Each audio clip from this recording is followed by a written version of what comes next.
정부의 집회 대응 등 노동 현안을 놓고 노정 관계가 악화하는 가운데 정치권도 입장이 첨예하게 엇갈렸습니다.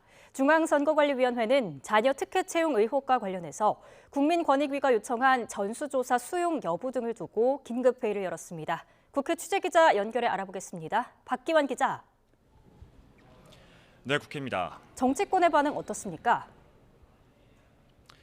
네, 이른바 건폭 수사에 이어 심야 집회 제한 방침과 경찰의 대응 방식 등 노동 현안이 정치권에서도 뜨거운 감자로 떠올랐습니다. 더불어민주당은 오늘 윤석열 정부 건설 노동자 탄압 및 과잉 수사 대응 TF 첫 회의를 열었는데요. 박광원 원내대표는 공권력이라는 이름의 폭력을 용납할 수 없다며 정부의 노동정책 기조를 강하게 비판했습니다. 대처 방안을 수립해야 할 정부가 오히려 공권력을 통해서 현장의 노동자를 탄압하는 것으로 문제를 풀려고 합니다. 노동자를 탄압하는 행태는 그야말로 한국 민주주의를 30년 전도 더 후퇴시켰습니다. TF는 노동탄압 대책기구로 개편할 것을 당에 요청하고 광양지출소 강제 진압 논란과 관련해 경찰청을 항의 방문하기로 했습니다. 특히 살수차 방지법 등 6월 임시국회에서 사람을 살리기 위한 입법을 적극 추진하겠다고 강조했습니다. 반면 국민의힘은 다수의 노동자와 시민을 보호하기 위한 조치라며 정부를 엄호했습니다. 불법 집회나 회계 부정 등에 대해 법치의 기준으로 제재하거나 바로잡는 것이 다른 노동자나 시민의 불편을 막는 길이라고 주장했습니다. 들어보시겠습니다.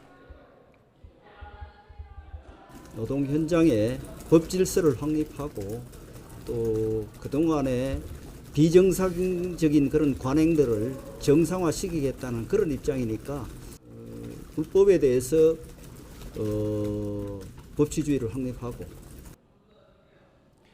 국민의힘은 이와 함께 노동시장의 이중구조 개선 등 제도 개혁에도 정부와 함께 앞장서겠다고 밝혔습니다. 네, 자녀 특혜 채용 의혹으로 전수조사 선언한 선관위, 또 오늘 긴급위원회의를 열었다고요? 네, 그렇습니다. 중앙선거관리위원회는 오늘 오전 10시부터 비공개 긴급위원회의를 열었는데요. 조금 전 11시 10분쯤 회의가 종료됐습니다. 먼저 외부기관과의 협조를 통한 전수조사에 대해선 헌법상 감사원의 직무감찰은 받을 수 없다는 데 의견이 일치했다고 밝혔습니다. 대신 권익위의 전수조사와 국회의 국정조사에는 적극 협조하겠다고 밝혔습니다. 또 이와 함께 특별 감사 결과 수사 의뢰가 결정된 간부 4명은 오늘 경찰청에 고발하기로 했습니다. 앞서 선관위가 감사원의 직무감사는 거부하면서 단독 셀프 조사라는 지적이 있다라는데요. 이에 따라 권익위의 전수조사 그리고 감사원의 직무감사에 대한 논의도 다시 진행됐지만 같은 결론을 내린 것으로 풀이됩니다. 이런 가운데 추가 의혹도 불거졌는데요. 인천과 충북, 충남 선관위에서는 현직에 근무하던 4급 공무원이 자녀 4명이 경력 공채를 통해 잇따라 채용된 것으로 파악됐습니다. 또 지난 2014년에는 4급 선관위 공무원 A씨가 근무하던 경기도 선관위 A씨의 동생이 경력직으로 채용되고 이어 11개월 만에 승진한 것으로 확인됐습니다.